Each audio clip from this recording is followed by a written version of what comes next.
오늘은 전도하시는 예수님, 이런 말씀의 제목으로 같이 은혜를 받고자 합니다. 위 다니엘 목사님이라고 하는 분이 계신데요, 이분은 중국인입니다.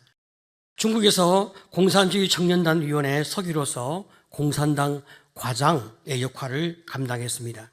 이분이 관리하고 있는 공산당 청년단원은 한 100명 정도 되는데, 이 사람들을 잘 관리하는 과장으로서 그 직책이 상당히 높고 또 경제적으로 사회적으로 보장받는 그런 삶 속에서 참 넉넉하고 풍성하게 살아왔습니다. 그런데 참 그 마음 가운데 날이 가면 갈수록 공허한 마음이 그의 마음을 지배하게 되었습니다. 삶에 낙이 없는 거예요. 그래서 자기 나름대로 불교나 혹은 도교나 여러 많은 종교와 철학을 통하여 인생의 해답을 찾기 위해서 노력하면 할수록 점점 더 마음이 공허해지고 점점 더 뭔가 참 견딜 수 없는 어떤 허탈함이 마음을 지배하게 되는, 그래서 참 사는 것이 너무 하루하루 힘든 그런 삶의 날을 살게 되었어요. 그런데 그 어간에 이제 이분의 형이 교회를 다니는데 이분의 형이 이분에게 부탁을 하는 거예요. 우리 교회 이번 성탄절에 행사를 하는데 좀 네가 와서 사진을 좀 찍어주면 좋겠다. 그래서 이분이 특별히 주일날 하는 것도 없고 해서 형의 부탁에 따라 교회 가서 사진을 찍어주기로 마음을 먹었습니다. 그리고 또 평소에 교회는 또 어떻게 예배를 드리고 있나, 교회는 어떤 곳인가 궁금한 마음도 있어서 교회 와서 사진을 찍어주면서 여러 행사에 이렇게 참여하는 가운데 그 마음이 무엇인가 평안해지고 위로받는 그런 마음이 일게 되었어요. 교회 생활이 뭔가 이렇게 참 자기 마음에 평안과 위로를 주니까 이분이 그 이후에 쭉 이렇게 교회 생활을 좀 하게 되었습니다. 그리고 예수란 분이 누구신지 뭔가 자꾸 그 설교를 듣다 보니까 참 예수에 대한 호기심도 그 마음 가운데 일게 되었어요. 어느 날 교회 목사님께서 이분에게 예수님을 영접하고 싶은 마음이 있냐 이렇게 묻게 되어지니까 이분이 쉽게 대답을 하기가 어려운 거예요. 왜냐하면 중국의 공산당 규정에 따르면 공산당원은 종교를 가질 수 없기 때문에 그렇습니다. 하지만 이분이 마음에 그토록 찾고 있던 평화가 조금씩 이렇게 오게 되어지니까 교회를 그만둘 수가 없어서 계속 교회를 나가게 되었습니다. 이 공산당 당원의 지위를 버리게 되어지면 경제적으로 사회적으로 그동안 누려왔던 모든 것들을 다 포기해야 되니까 참 얼마나 많은 삶의 변화가 있고 또 상실이 따르고 얼마나 많은 어려움이 오겠습니까? 그러니까 이제 그 포기는 하기가 어렵고, 그러나 교회는 또 좋고 하니까 자기 믿음을 고백하지는 못하고 그냥 교회 생활을 하게 된 거죠. 한 3개월 정도 시간이 지났습니다. 그런데 어느 날 성경을 읽게 되는데 성경 본문인 마태복음 9장 37절 38절의 말씀, 오늘 함께 읽은 그 말씀이 가슴에 딱 들어오는 거예요. 이에 제자들에게 이르시되 추수할 것은 많되 일꾼이 적으니 그러므로 추수하는 주인에게 청하여 추수할 일꾼을 보내주소서 하라 하시니라. 이 말씀이 가슴에 딱 들어오면서 복음의 불모지인 중국에, 예수를 전혀 알지 못하고 있는 이 중국 사람들에게 내가 예수를 전해야 되는 사람이 아닌가, 하나님이 나에게 그런 부르심으로 지금 그동안 내 삶의 과정을 이끄신 것은 아닌가, 이런 마음이 확 일어나면서 이번에 마음 가운데 뜨거운 이제 결심이 서게 되었습니다. 자, 그러니까 마태복음 9장 37절 38절의 말씀이 이 사람을 부르시는 하나님의 레마의 말씀이 되어서 이 사람이 이 말씀을 붙잡고 참으로 그동안 자신이 포기하기 어려웠던 권력과 부와 명예를 다 버리고 공산당 탈퇴서를 내고 신앙을 공부하며 목사가 되고 그 이후에 멋진 사역을 감당하는 목사의 길을 걷고 있는 거예요. 여러분, 우리가 예수를 믿게 되어지면 우리에게 두 가지 감정이 일게 되어집니다. 첫 번째, 예수가 너무 좋아서 이전에 누리던 모든 것들을 다 놓고 새 인생, 새 삶을 살고 싶은 그런 마음이 우리 안에서 일게 되어집니다. 또 하나의 감정은 예수를 알지 못하는 사람을 향하여 불쌍한 마음이 들면서 그들에게 어떠하든 내가 좀 전도를 하고 싶다, 이런 마음을 가지게 되는 거예요. 바로 이것이 영혼을 불쌍히 여기는 마음인데, 이 마음은 바로 예수님의 마음인 거예요. 마태복음 9장 36절을 보게 되었으면 무리를 보시고 불쌍히 여기시니 이는 그들이 목자 없는 양과 같이 고생하며 기진함이라. 자, 여러분 말이죠. 여기 불쌍히 여기시니라고 하는 헬라 원어의 뜻을 우리가 생각해 보면 창자가 끊어지는 아픔이라, 그렇게 이야기했어요. 자, 그러니까 주님께서는 사람을 보면서 창자가 끊어지는 아픔, 이런 깊은 고통에 참 마음을 가지고 영혼을 보았다는 거죠. 인생이 왜 이렇게 불쌍할까? 인생은 참으로 목자 없는 양과 같은 삶의 길을 걷고 있기 때문이다.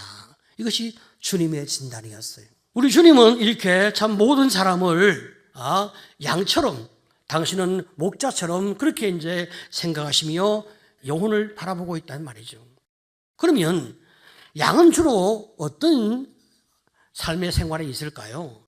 여러분, 양은 말이죠, 시력이 아주 나빠서 멀리 보지 못하고 바로 눈앞에 있는 풀만 쫓아가다가 길을 잃어버리기 십상인 거예요. 목자가 없으면 양은 사실 살 수가 없는 그런 모습을 가지고 있어요.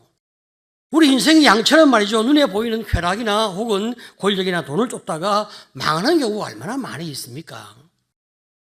또 양은 한번 넘어지면 자기 힘으로 일어나기가 아주 어려운 그런 특성을 지니고 있다는 거예요.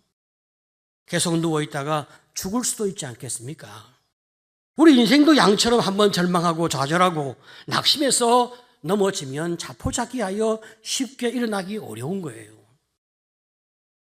양은 방어 능력도 없습니다. 뿔이 있습니까? 날카로운 이빨이나 발톱이 있습니까? 또 다리는 짧아서 빨리 달리지도 못하는 거예요. 인생도 양처럼 방어 능력이 없죠. 그래서 공격을 받아도 피하지 못하고 당하고만 있을 때가 얼마나 많이 있습니까? 그래서 억울하고 분하고 고통 중에 살고 있는 존재가 인생이란 말이죠.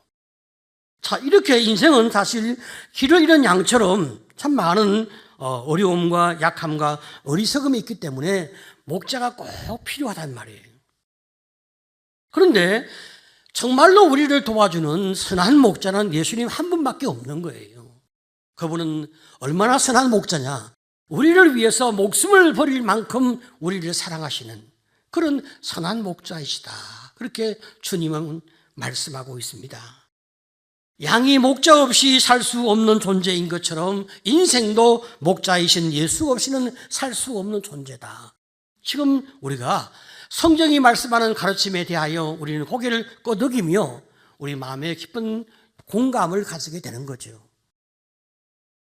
그래서 예수님께서는 연약한 인생을 불쌍히 여기는 마음으로 뭐라고 외칩니까? 마태복음 11장 28절에 수고하고 무거운 짐진 자들아 다 내게로 오라, 내가 너희를 쉬게 하리라. 우리가 예수 안에 거하게 되었으면 목자이신 주님이 우리를 품어주시고 아름다운 길로 우리를 인도하시기 때문에 우리는 삶의 안식과 위로와 평안을 얻게 되거든요. 이것이 예수 믿는 자의 삶의 축복이요, 또 은혜요, 능력이 아니겠습니까? 인생 삶 속에서 참으로 누구나 두려움과 염려와 불안이 가득 찬데 우리 주님은 그런 인생을 찾아 나서시면서 밤낮을 가리지 아니하고 그들을 찾아 나서시면서 그들을 찾아서 품에 안고 당신의 자녀로 이끌어 가시는 주님의 수고를 우리는 기억하게 되는 거예요. 마태복음 9장 35절을 보게 되어지면 예수께서 모든 도시와 마을에 두루 다니사, 주님은 열심히 다니시는 거예요. 우리 주님께서 3년 동안 공생의 그 기간 동안 이 이스라엘 전역을 발로 걸어서 3바퀴 순례하셨는데 열심히 걸어서 그 구석구석 마을을 다니시면서 영혼을 섬기는 그 섬김을 쭉 감당해 나가셨습니다. 우리 예수님의 사역을 우리가 한마디로 이렇게 이야기하라고 한다면 9장 35절 하반절을 보게 되었으면 그들의 회당에서 가르치시며 천국 복음을 전파하시며 모든 병과 모든 약한 것을 고치시니라. 자, 그러니까 예수님의 사역은 크게 세 동사로 압축되어집니다.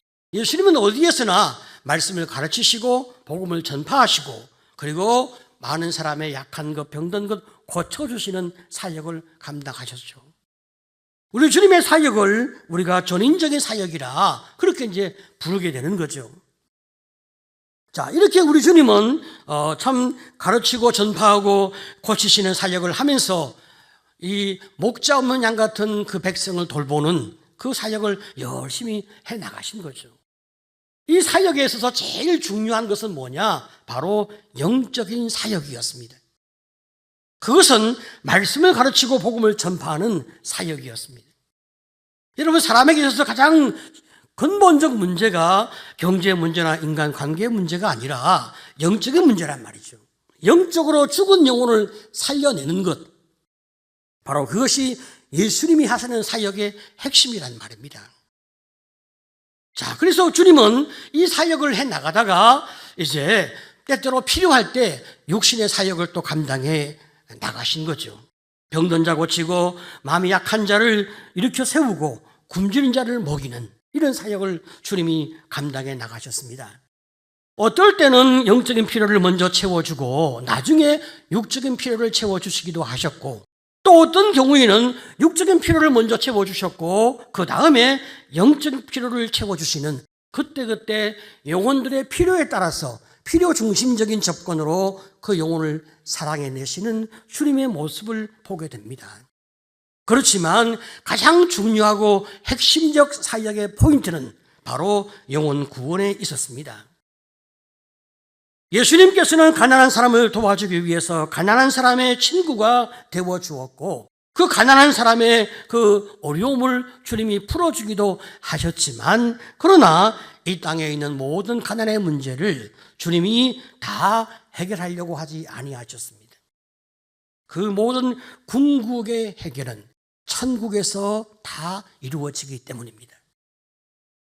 우리 주님은 많은 병자를 고쳐주시며, 그리고 참 병자의 회복을 위해서 주님은 많은 헌신과 수고를 하셨지만, 그렇다고 모든 병자를 다 고쳐주신 것은 아니었습니다. 그 모든 병의 해결은 천국에서 다 이루어지기 때문에 그렇습니다. 요한계시록 21장 4절을 보게 되어지면 우리가 참 마음에 받는 위로의 말씀이 있는데, 모든 눈물을 그 눈에서 닦아주시니 다시는 사망이 없고 애통하는 것이나 곡하는 것이나 아픈 것이 다시 있지 아니하리니 처음 것들이 다 지나갔음이로라. 우리가 이 땅에서 눈을 감고 주님의 나라에 눈을 뜨는 이 천국 생활, 영생의 생활의 그 시작은 이 땅에 있는 것들이 다 지나갔다고 이야기하고 있어요. 그러니까 눈물이 없고 사망이 없고 애통이 없고 곡이 없는, 아픈 것이 없는 그 모든 천국으로 주님이 우리의 삶을 위로하시며 보상하시고 축복하시는 곳이 천국이란 말이죠.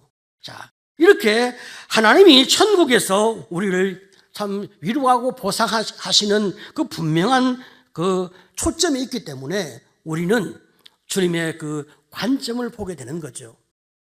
예수님의 관심은 오직 어디에 있었냐? 하나님의 나라에 있었습니다. 마가복음 1장 15절을 보게 되어지면 이르시되 때가 찼고 하나님의 나라가 가까이 왔으니 회개하고 복음을 믿으라 하시더라. 하나님의 나라가 원래 천국에서 완성되어 있지만 그 나라가 지금 우리 마음 가운데, 우리 관계 속에서 계속 침투해서 임재하고 있단 말이죠. 하나님의 나라 천국의 완성이 어떻게 각각의 삶 속에서 이루어집니까? 우리가 이 땅에서 사명을 마치고 천국에 들어갈 때 우리 안에 하나님 나라가 완성되는 거죠.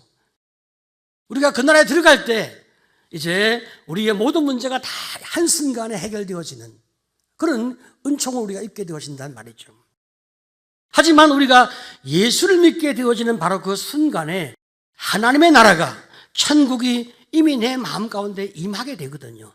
내가 예수를 나의 구주와 주님으로 고백하는 바로 그 순간에 성령이 내 안에 내주하시면서 하나님의 나라가 내 안에 만들어지게 됩니다. 그러니까 천국의 지점이 내 안에서 일어나고 천국의 본점은 이제 그 하나님의 나라 영생 바로 그 천국에 있으니까 우리는 그 나라를 바라보며 살아가는 거죠.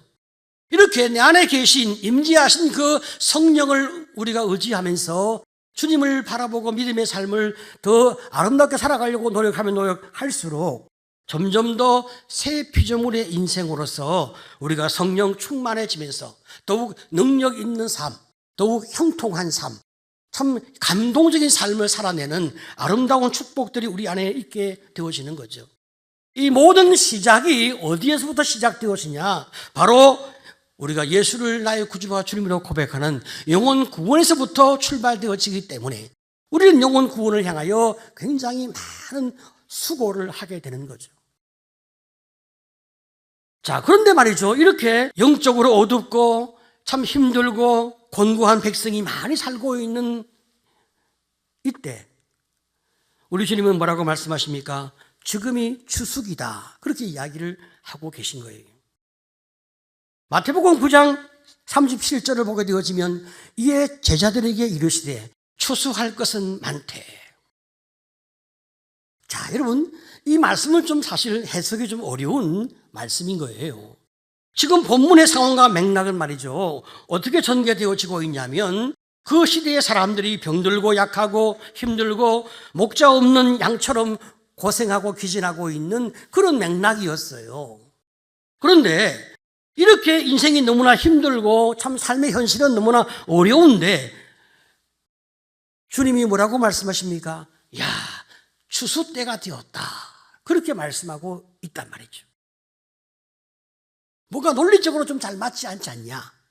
이런 생각이 우리에게 딱 오게 되는 거죠. 우리 생각 같았으면 추수 때가 되었다라고 말하면 좀 사람들이 말이죠. 삶이 기쁘고 형통하고 문제가 없고 참 모든 것이 아주 풍성한 그때에 이 모든 것이 다 하나님이 너에게 주신 축복이다 하면서 이제 예수를 믿고 우리가 주님께 가자. 이렇게 하면 좀 더 논리적으로 잘 맞을 것 같은데 우리 주님은 그렇게 접근하시는 것이 아니라 절망적인 상황, 좌절되어지는 상황, 좋지 않은 아주 힘들고 어려운 상황, 이 상황에서 주님은 우리에게 뭐라고 말씀하십니까? 야, 추수 때가 되었다. 그렇게 말씀하고 계신 거예요.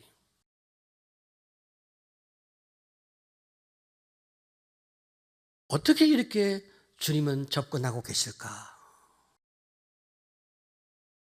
주님은 인간을 잘 아시니까 사람은 아주 어려운 상황에 부딪히면 가장 힘든 인생의 곤고함 가운데 빠지게 되어지면 어떤 사람은 물론 원망하기도 하고 자기 인생을 내던지기도 하지만 그중에 또 어떤 사람들은 이 인간이 가지고 있는 본성적 욕구인 하나님을 찾고자 하는, 하나님을 만나고자 하는, 주님 앞에 나가고자 하는 이런 욕구를 가지고 엎드려지는 사람이 있어요. 그래서 하나님을 갈망하게 되는 거예요. 그러니까 그 어려운 상황이, 그 힘든 상황이 영혼을 구원할 수 있는 가장 좋은 기회가 되기 때문에 고난이 축복이 되는 거죠. 지금 우리의 삶의 상황이 또 그렇지 않은가 생각해 보게 됩니다. 예수님 시대의 사람들의 삶의 상황이 그러했던 것처럼 우리 역시 우리 시대에 참 어렵고 힘들고 참 불안하고 두렵고 곤고하고 여러 가지 많은 힘겨움을 가지고 있는 상황이 또 우리의 상황이 아닌가.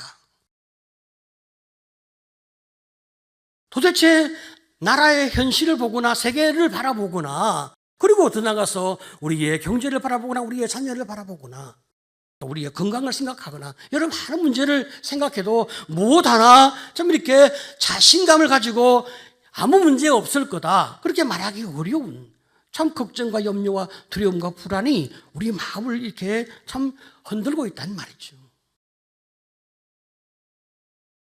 우리가 살고 있는 우리 시대가 그러하면, 우리도 예수를 믿는 사람으로서 그런 어떤 느낌들을 받게 되어진다면, 예수 믿지 않는 사람들, 이 땅을 바라보고 살고 있는 사람들은 얼마나 더 많은 그런 두려움과 힘겨움과 어려움과 불안 속에서 살고 있을까? 우리가 짐작을 하게 되는 거죠.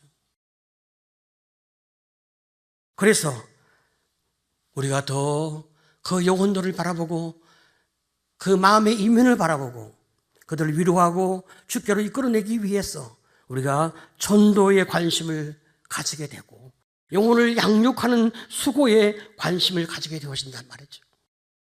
지금 그 사람들은 마음이 가난해지고 무엇인가 찾고 싶고 무엇인가 붙잡고 싶고 무엇인가 내 삶의 어떤 돌파구를 내가 간절히 원하고 있는데 누가 나에게 도움의 손길을 주지 않는다면 어찌해야 할 바를 알지 못하거든요.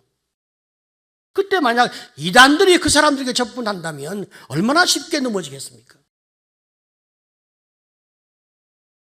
사람들이 마음 가운데 그런 어려움을 가진다 하더라도 겉으로 잘 말하지 아니하니까 우리는 잘 모를 수가 있잖아요.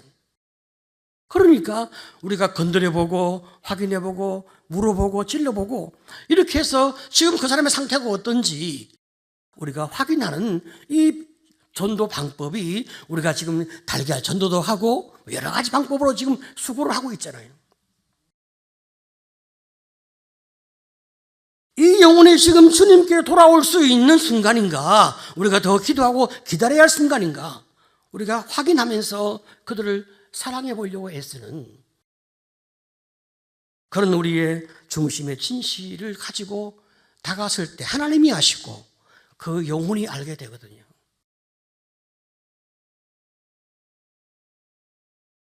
영혼을 구원하라고 주님께서 우리에게 뭐라고 말씀하십니까? 너희가 추수할 일꾼이 되었다. 그렇게 말씀하고 계신 거예요. 여러분, 우리가 추수할 일꾼이 되려고 하면 어떤 상태가 되어야 됩니까? 예수님처럼 영혼을 불쌍히 여기는 마음이 필요하거든요. 참 창자가 끊어지는 아픔을 안고 여러분 우리 자녀가 잘못된 길로 갈 때 우리가 그들을 바라보지 않습니까? 어떻게 이 아이를 구원할 수 있을까? 내 주변의 사람이, 내 친척이 잘못된 길로 갈 때 우리 마음에 창자가 끊어진 아픔을 가지고 어떻게 저들을 도울까? 우리 기도하며 고민을 하게 됩니다. 영혼을 불쌍히 여기는 사람은 사람의 고난에 대하여 이해하고자 하는 마음이 있고 그 고통에 대하여 우리가 함께 이렇게 격려하고자 하는 마음이 우리 안에 있단 말이죠. 인간이 가지고 있는 두려움과 공포와 불안과 고독함과 그 영적인 그 곤고함과 빈곤들, 그것들을 바라보면서 참 이들을 어떻게 주께로 이끌어낼 수 있을까? 우리 고민하게 되는 거예요. 오늘 우리의 본문은 영적 추수 때를 말하고 있습니다. 우리 예수님은 사람들의 현실의 고통이 너무 클 때, 그 상황이 너무 힘들 때, 그때가 바로 영적으로 출소할 수 있는 기회라고 딱 정의를 내리고 계신 거예요. 그런데 우리 주님이 직접 그 추수를 하시는 것이 아니라 제자들에게 뭐라고 말씀하십니까? 이제 너희가 가서 더 많은 일꾼들을 불러오라. 그렇게 말씀하고 계신 거예요. 자, 9장 37절, 38절. 이에 제자들에게 이르시되 추수할 것은 많되 일꾼이 적으니 그러므로 추수하는 주인에게 청하여 추수할 일꾼들을 보내주소서 하라 하시니라. 영적으로 추수할 것이 많다. 그 말은 사람들이 육적으로 힘든 시기를 보내고 있다. 지금 그 말을 암시하고 있는 거예요. 세상 살기가 얼마나 힘들고 얼마나 어려운지. 우리 주님 때도 그랬지만 지금도 마찬가지인 거예요. 참 살기가 쉽지 않은 그런 어려움을 우리는 다 가지고 있는 거예요. 자, 그런데 이제 막상 그 영혼들을 바라보고 우리가 이제 수송하려고 하는데 일꾼이 부족하단 말이죠. 그래서 우리는 이제 일꾼들을 불러내는 이 사역을 먼저 우리가 감당하게 되는 거죠. 우리 교회 소수의 사람만 전도자가 되는 것이 아니라 이럴 때는 다 함께 모두가 다 같이 주님의 일꾼이 되어서 같이 함께 영혼을 섬기는 사람이 되어보자. 같이 우리가 혼자서는 힘드니까 목장에서 같이 우리가 한번 전도하는 주님의 일꾼이 되어보자. 그래서 곤고하고 힘든 그 영혼들을 주님께로 우리가 초청해보자. 결국 우리가 문제를 해결하지는 못하고 예수님이 문제를 해결해 주시는 하나님이시니까 우리가 그분들을 예수를 만날 수 있도록 해드리자. 이것이 우리의 방향이란 말이죠. 여러분, 우리가 참 초대교회 때 사도 베드로의 그 사역을 보게 되었으면 우리가 또 큰 힌트를 얻게 되지 않습니까? 사도행전 3장 6절을 보게 되어지면 베드로가 이르되 은과 금은 내게 없거니와 내게 있는 이것을 내게 주노니 나사렛 예수 그리스도 이름으로 일어나 걸어라. 오랫동안 안전병이로서 성전에 머물러서 많은 사람을 향하여 구걸 하던 이 사람, 마침 베드로가 성전에 들어가다가 그 사람은 늘 그 자리에서 구걸했지만 다른 때는 말이죠, 이 베드로가 그 사람을 눈여겨보지 못했어요. 근데 그날따라 주께서 그 마음에 감동을 주시니까 그 사람을 눈여겨보게 되는 거예요. 그가 원하는 것은 돈 구걸이었지만 그 얼마의 구걸이 그 인생의 문제를 해결할 수 없잖아요. 그러니까 베드로가 내게 있는 그 예수를 주어서 그 예수가 그들의 문제를 해결할 수 있도록 이끌어주는 이런 놀라운 선포를 하지 않습니까? 은과 금은 내게 없거니와 내게 있는 이것을 내게 주노니 나사렛 예수 그리스도 이름으로 일어나 걸어라. 여러분, 내게 있는 것, 지금 우리가 가지고 있는 것, 바로 그것은 예수님, 그 예수님의 능력, 우리가 그걸 가지고 있잖아요. 내 안에 계신 그 예수, 그 무엇과도 비교할 수 없는 그 예수, 그 귀한 분을 세상 사람에게 우리가 선물로 줄 수 있잖아요. 예수가 내 안에 계심으로 말미암아 우리가 주님께 받은 축복이 무엇입니까? 영생을 선물로 받았고, 치유와 회복을 선물로 받았고, 자신감을 선물로 받았고, 영광의 삶도 선물로 받았고, 우리의 인생의 삶의 날 동안에 먹고 사는 문제에 대해서도 우리는 다 선물로 받았거든요. 자, 그러니까 우리가 그것을 다 베푼다면 내게 있는 이것 너도 받기를 원한다. 예수와 함께 너 자리에서 벌떡 일어나라.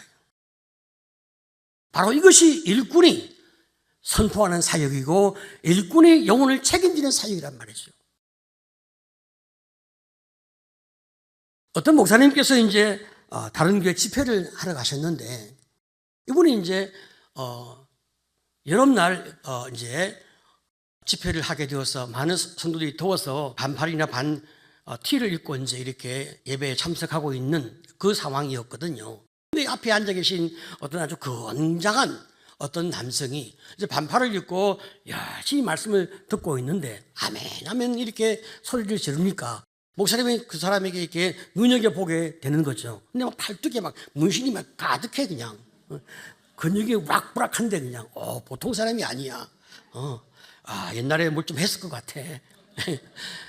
그래서 이제 그런 분일지라도 은혜를 참 너무 잘 받고 있으니까 너무 감사하다, 감동이 이제 됐어요. 이분이 예배가 끝나고 난 다음에 이제 식사 시간이 되었는데 자기가 오늘 목사님 이제 식사 당번이라고 이야기하면서 목사님 모시고 좋은 음식점에 이제 가는 거죠. 그리고 함께 음식을 먹으면서 이 사람이 목사님께 자기 간증을 이제 이렇게 하게 되는 거예요. 이분이 말이죠, 젊어서 이제 힘께나 쓰는, 주먹깨나 쓰는 그런 이제 삶의 세월을 보냈다는 거예요. 술도 좋아하고, 여자도 좋아하고, 참 주먹질도 좋아하고, 그렇게 참 인생을 살다가, 이렇게 살아서는 내가 소망이 없지 않냐 하는 깨달음이 있어서 어느 날 그걸 정리하고, 새롭게 이제 작은 사업을 시작해서 잘 사업이 건실하게 커가고 있을 때 자기 아내를 만나서 결혼을 이제 하게 된 거예요. 근데 이 아내가 결혼하고 이제 얼마 지나지 않아서 우연하게 어떤 분의 전도를 받아서 교회를 이제 가기 시작한 거예요. 아주 열심히 신앙생활을 하고 있는데 뭐 아내가 좋아하니까, 아내가 또 기뻐하니까 이분은 또 많이 아내의 신앙을 존중해주고 또 자기는 뭐 자기 자신의 삶을 살고 열심히 이제 사업도 하고 해 나가다가 그만 잘못 회사를 경영해서 크게 부도가 났어요. 그래서 이제 이분이 고소 고발을 당하고 일단 이제 경찰서 유치장에 갇히게 되고 그리고 이제 이 소망이 이제 없으니까 어떻게 하면 좋나 참 굉장히 많은 걱정과 염려를 하고 있는데 이제 이 아내가 경찰서 유치장에 갇혀 있는 남편을 보러 와서 이제 이런저런 어려움도 물어보고 또 그 남편을 또 격려하면서 뭐라고 이야기하냐면 여보 걱정하지 마 내가 기도할게 그렇게 이야기를 하는 거예요. 그리고 또 다음에 올게 하고 이제 가요. 그런데 아내가 여러 말을 했지만 자기 귀에 남는 말은 내가 기도할게. 그 말이 귀에 남는 거예요. 그렇지만 그게 뭐 어째서 자기는 사실 오랜만에 아내를 만났으니까 아내가 좀 더 많이 자기를 위로해주고 좀 더 오래 있다가 가고 그러길 바라는데 이 아내가 금방 기도만 해준다고 하고 훌딱 가버리니까 얼마나 그 마음에 서운함이 있는지 아내가 가고 난 다음에 혼자서 막 욕을 했어요. 이제 막 이렇게 그리고 이제 한참 이제 속상한 마음으로 앉아 있었는데 형사가 오더니 나라 정책이 요즘 워낙 이제 사회가 어려우니까 돈을 이제 빌려간 거 언제까지 갚아주겠다 이렇게 각서를 좀 써내면 그 사람에게 허락을 받는 도장만 있으면 당신이 기소유예로 풀려날 수 있다. 그거 한번 시도해 보겠냐 이렇게 물어봤다는 거예요. 그러니까 이제 자기도 그러고 싶은 마음이 있으니까 그러면 그 기간이 얼마냐? 그러니까 2주 안에 이제 기소유예가 될 수 있도록 그 종이를 받아오면 된다는 거예요. 이분이 이제 경찰서에서 나와서 이제 열심히 그분들을 만나기 시작한 거예요. 자기 채권자, 빚쟁이를 만나기 시작한 거예요. 근데 아무도 동의를 안 해요. 노력을 했지만 아무도 동의를 안 해주니까 결국은 이제 내일은 다시 감옥에 가야 되는 거예요. 그러니까 굉장히 우울한 마음으로 이제 아침에 눈을 떴는데 헤어지면서 아내가 또 그렇게 말을 하더랍니다. 남편에게 여보 걱정하지 마. 내가 또 계속 기도하고 있어. 내가 또 기도할게. 그렇게 이야기를 하고 남편을 보냈어요. 근데 남편이 경찰서 갔더니 경찰서에서 한 주를 더 연기해 주기로 했다. 그러니까 한 주 동안 더 열심히 노력해봐라. 그리고 다시 이제 집으로 오게 되어진 거죠. 한 주 아무리 열심히 노력해봐도 소망이 없는 거예요. 그래서 이제 참 허탈한 마음이 있는데 그 아내가 남편에게 오늘은 말이지 주일날인데 나랑 같이 교회를 좀 가자. 자기가 좀 신세가 다급하니까 아내가 또 강력하게 교회 가자 하니까 이제 아내 말 듣고 교회를 따라왔어요. 제일 앞자리에 탁 앉히더니 딱 기도 시간에 기도할 때 하나님께 나 좀 도와주세요. 꼭 그 한마디 기도하라고. 딱 그렇게 이야기를 이제 하면서 아내가 그 옆에 앉았어요.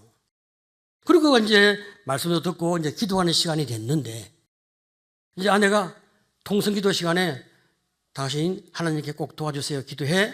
다시 이제 다 말하고 아내가 또 자기 기도하기 시작하는 거예요. 기도하려고 하니까 뭐 사나이 체면에 내가 누구한테 뭐 이렇게 도와주세요 하기가 너무 힘들다는 거예요. 그렇지만 아내가 자꾸 기도하라고 자꾸 확인하니까 할 수 없이 기도를 좀 해야 되겠다 생각을 하면서 이제 이런 말을 한 거예요. 하나님 지금까지 내 아내가 헌금을 많이 했을 것 아니요. 그거 다 내가 벌어다 준 돈으로 바쳤으니 사실 내가 바친 것 아닙니까? 이제는 좀 어떻게 해봐요. 나 좀 도와줘봐요. 이렇게 이제 말을 하고 아멘. 그렇게 하고 이제 눈을 뜬 거예요. 그러고 난 다음에 이제 이분이 예배를 끝나고 나오는데 이상하게 마음이 편안해지더랍니다. 참 신기하다 생각하고 이제 집으로 오고 있는데 전화가 왔어요. 그 채권자한테 전화가 온 거예요. 첫 번째 채권자. 정말 나중에 돈 꼭 갚을 거냐? 이렇게 물어보더랍니다. 꼭 그렇다고. 그래? 그러면 도장을 찍어 줄 테니 오라. 그렇게 이야기하더래요.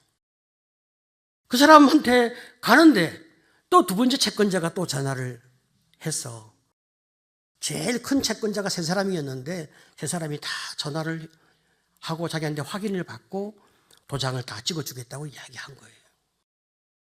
그래서 이분이 이제 집행유예를 받고 다시 사업을 시작하면서 참 하나님의 은혜로 참 회사가 잘 경영이 되어 빚을 다 갚고 그리고 풍성하고 넉넉한 삶을 살게 된 거죠.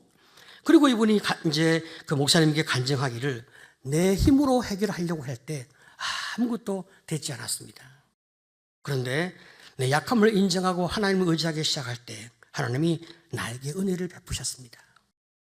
그때부터 내 가정이 달라지고 내 회사도 달라지고 정말 내 삶이 행복해지기 시작했습니다. 아마도 아내가 나를 위해 기도하지 않았고 아내가 참으로 나를 교회로 인도하지 못했다면 내가 어찌 오늘날 이런 축복을 누릴 수 있었겠습니까? 그렇게 고백을 하더라는 거예요. 여러분, 우리가 줄 수 있는 가장 귀한 선물, 그 예수 복음을 나눌 때 믿지 않는 자의 영혼이 회복되어지고 그 삶이 회복되어지는 축복을 우리는 반드시 보게 되는 거예요. 그 사람이 예수를 만나기만 하면, 예수가 그 가슴에 들어가기만 하면 인생이 바뀐단 말이죠. 이거는 부인할 수 없는 진리의 문제니까 우리는 그 믿음을 가지고 주님 앞에 엎드려지게 되는 거죠. 지난 주간 계란 전도하느라 얼마나 수고가 많았습니까? 여러분들이 계란 들고 이 사람 저 사람 참 만날 때 어떤 사람들은 우리를 기쁘게 만나주기도 하지만 또 어떤 사람은 거절을 하잖아요. 그때 우리 마음에 많은 상함이 있고 또 상처도 생기지 않습니까? 누가 거절을 받고 싶은 사람이 어디 있겠어요? 참 상처가 되죠. 어떤 분은 또 계란은 받았지만 사진 찍자고 하니까 또 화를 내는 사람도 있잖아요. 참 이것저것 우리가 어려운 길을 가고 있죠. 하지만 우리가 어떤 영혼 앞에 서게 될 때, 우리가 어떤 집 그 문 앞에 서게 될 때 우리는 예수를 대신하여 그 영혼 앞에, 그 집 문 앞에 서 있는 거죠. 요한계시록 3장 20절에 주님이 뭐라고 말씀하십니까? 볼지어다 내가 문 밖에 서서 두드리노니. 그렇죠. 그 사람이 마음의 문을 열도록, 그 사람이 집의 문을 열도록 주님은 계속 서서 기다리고 있는 거죠. 그 사람이 예수의 음성을 듣지 못하니까 우리가 대신하여 예수의 음성을 들려주는 거죠. 하나님이 너를 사랑하신다고, 이번에 한번 교회 오면 참 좋겠다고. 그 사람이 마음을 언제 열지 알 수 없지만 우리는 예수를 대신하여 그 영혼을 만나고 그 집을 만나고 그리고 그 사업장을 만나게 되는 거예요. 하나님이 이런 우리를 얼마나 사랑하시고 이런 우리를 얼마나 귀하게 보시겠습니까? 이미 우리가 받은 사랑과 축복과 은혜 때문에 주님이 이 정도 해라 라고 말할 때 우리가 사실 감사한 마음으로 해야죠. 그런데 주님은 그 정도가 아니라 내가 해야 할 사역을 네가 대신해서 함께 감당해 주니 참 네가 얼마나 고맙냐. 주님 우리를 위로하시고 또 축복하시고 영혼을 구원하는 그 고귀한 사역에, 그 영광스러운 사역에 우리를 동참케 하시니까 우리는 기쁘게 그 길을 함께 걸어가려 하고 주님 주시는 축복을 또 기쁘게 우리는 받으려고 겸손하게 엎드려 있습니다. 이런 우리에게, 이런 여러분에게 하나님의 놀라운 축복으로 함께 하실 것이다 믿으시기를 축복합니다. 아멘. 이 시대가 아무리 어려워도 예수를 만나면 소망이 있기 때문에 하나님 우리 백성들이 예수를 만나 소망을 가질 수 있도록 하나님 아버지 은혜를 더하여 주옵소서. 기도하며 주 앞에 엎드려지는 여러분 되시기를 간절히 축복합니다. 아멘.